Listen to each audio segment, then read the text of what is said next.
আপনাদেরকে লাঞ্ছনা এবং অপমানের শেষ ঠিকানায় পৌঁছে দিতে ওই আল্লাহর সময় দরকার হবে না। কে যেন আজহার নাকি মাঝার একজন আছে, আগে ওরা খাইছে এখন এরা খেতে চায় না, কি বলছেন না? নামকে বিকৃত করা থেকে বিরত থাকুন। বিএনপি নাকি চাঁদাবাজি করে, বিএনপি নাকি দখলবাজি করে, বিএনপি নাকি চেতেন কেন? আমি এই জন্য চেতব, চোরের মনে পুলিশ পুলিশ। ইসলামপন্থী আলেমগণ যখন চাঁদাবাজের বিরুদ্ধে কথা বলে, একদল খাইছে আর একদল রেডি হয়ে গেছে, তখন ওই কপাল পরা জামাওয়ালার মতো লোকেরা চটকানো দিতে চান। মনে রাখবেন, খলিফার কাজ ভেঙে চুরে তছনছ করে নতুন একটা বাংলাদেশ বিনির্মাণ আমরা করবই। আলেমদের বিরুদ্ধে লেগে একদল হেলিকপ্টারে উঠেছে, আলেমদের বিরুদ্ধে লাগলে আর একদল হেলিকপ্টারে উঠতে পারবেন না। আল্লাহ তাআলা আলেমদেরও দেখেন, জালিমদেরও দেখেন। আল্লাহ তাআলা আলিমদের সাহায্য করেন আর জালিমদেরকে শায়েস্তা করেন। সুতরাং আলেমদের বিরুদ্ধে অবস্থান নিয়ে কেউ জালিমের কাতারে যাওয়ার চেষ্টা করবেন না, পরিণতি কারো ভালো হবে না।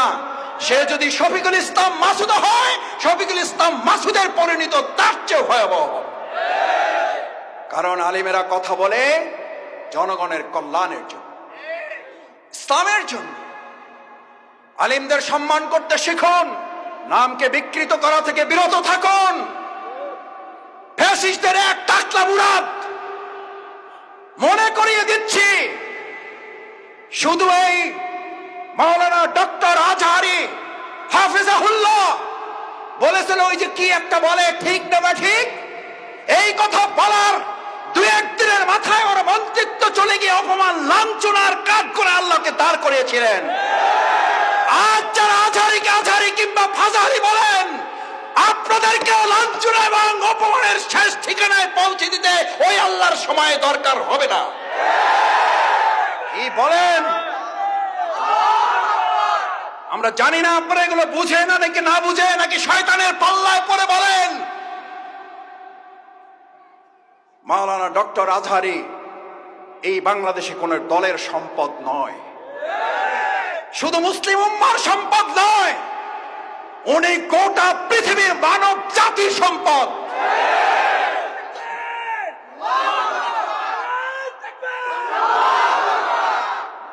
ওনাকে আপনারা বলেন একটা দলে যোগ দিয়ে দেন, আরে ভাই উনি তো একটা দলে আছেই, বুঝেন না কেন? উনি তো একটা দলের কথাই বলেছে, সেই দলের নাম হচ্ছে ইসলাম। ইসলামের কথা বললে যদি কারো গায়ে আগুন জ্বলে, তাহলে বুঝতে হবে ওটা মুসলিম নামের কলঙ্ক, ইসলামের দুশমন।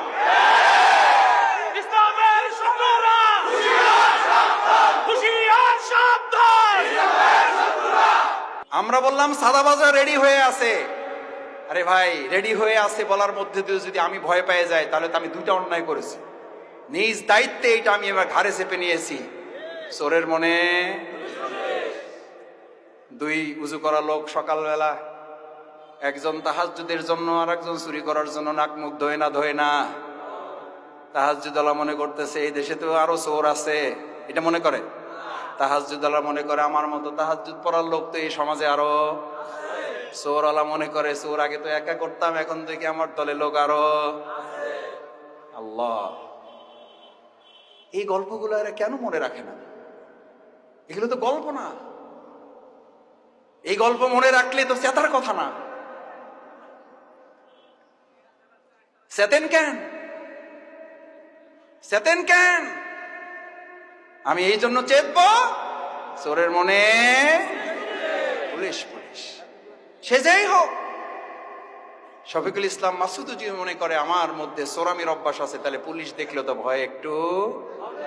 হাত কাটার ওয়াজ যদি করার পর ভালো মানুষেরা ভয় পাবে না চোরেরা ভয় পাবে? তাহলে হাত কাটার ওয়াজকে ভয় পান কেন? সুদের বিরুদ্ধে ওয়াজ করলে মসজিদের সভাপতি খেইবা যান কেন? আবুল হেকাম কিসের বাপ? বুদ্ধির বাপ ছিল, শুধু কি ছিল না? ইসলাম না থাকার কারণে আবুল হেকাম যদি আবু জেহেল হয়ে যায়, আজকে যারা রাজনীতি করেন আর তারা যদি বলেন ইসলামের মধ্যে টাইনেন না, ওই বেটা কি আবুল হেকাম না আবু জেহেল? ওই বেটার নাম কি? ওই বেটার নাম কি? ও আব্দুল আব্দুর রহিম হইল ওর নাম, ওই বেটার নাম আব্দুর রহিম হইল ওই বেটার নাম কি? ওই বেটার নাম দুদু মিয়া হইল ওই বেটার নাম কি? কথায় রাগ করেন না, বুঝে শুনে কথা বললেন। আবু জেহেলের লাইন ধরেন না কেউ, আমাদেরকে ভয় দেখাবেন না, কারণ আমরা ভয় করি কাকে? কাকে? আল্লাহকে যারা ভয় করে, গোটা দুনিয়ার অপশক্তিরা ভয় করে তাকে। এই জন্য আমরা বিগত 15 বছরে 3 জন নামলে প্রশাসনের প্যান্ট খুলে পড়ে যেত। জিজ্ঞেস করতো কারা নামছে, কয় হুজুররা, কয় কোনো অসুবিধা নাই, কয় ব্যানার দেখেন, ব্যানারে কি লেখা আছে, কয় ব্যানারে লেখা আছে জামাত ইসলামী, কয় এবার সাবধান থাকো। বলছে না বলে নাই? আলহামদুলিল্লাহ 3 জনে এই যাত্রাবাড়ি রাস্তা কাঁপানো হয়েছে না হয় নাই? আপনারা গুলির মুখে থেকেও এগুলো প্রতিবাদ করেছেন না করেন নাই? ইনশাআল্লাহ আমরা ভবিষ্যতেও এই অন্যায়ের প্রতিবাদ। আসুন, ইল্লাল্লাযীনা আমানু, ইমানদাররাই শুধু এই ক্ষতি থেকে বাঁচতে চায়। আমরা ক্ষতি থেকে বাঁচতে চাই, তাহলে ইমান লাগবে, আল্লাহর আইন লাগবে, আল্লাহর বিধান লাগবে।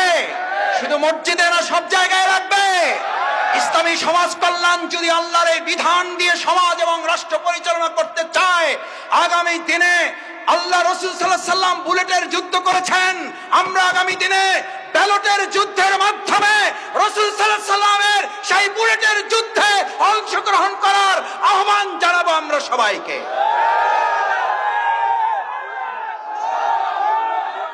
রাজি সবাই?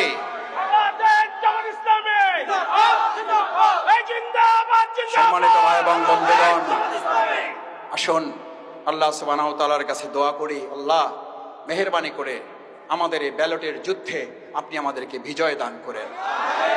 রাসূল সাল্লাল্লাহু আলাইহি সাল্লামের সেই বাণী আমাদেরকে ধারণ করান। কতিপয় হাপরওয়ালা বুঝেন, দা কাশি বানায়, তাদের সাথে অবস্থান করেন, কোনো কাজ করবেন না। মাথা থেকে গন্ধ না দুর্গন্ধ বেরোবে, কারণ হাপরওয়ালাদের সাথে বসে আছেন। হাপর বুঝেন, দা কাশি বানায়। রাসূল সাল্লাল্লাহু আলাইহি সাল্লাম বললেন, তোমার আতর কেনার সামর্থ্য নাই, পকেটে টাকা নাই, আতরের দোকানে সকাল থেকে সন্ধ্যা পর্যন্ত বসে থাকো। গন্ধ না দুর্গন্ধ? কি দুর্গন্ধ না সুগন্ধ? আজ এখানে যারা আছেন, ব্যালটের যুদ্ধের মাধ্যমে আগামী দিনে হাপরের পক্ষ নিবেন নাকি আতরওয়ালাদের পক্ষ নিবেন? আতরওয়ালাদের পক্ষ নিবেন যারা, দেখি হাত তুলো। আল্লাহ আমাদের আতরওয়ালাদের সাথে কবুল করেন। আস্তাগফিরুল্লাহ রাব্বি মিন কুল্লি জামবি ওয়া আতুবু ইলাইহি। সুবহানাকাল্লাহুম্মা ওয়া বিহামদিকা আশহাদু আল্লা ইলাহা ইল্লা আনতা আস্তাগফিরুকা ওয়া আতুবু ইলাইহি।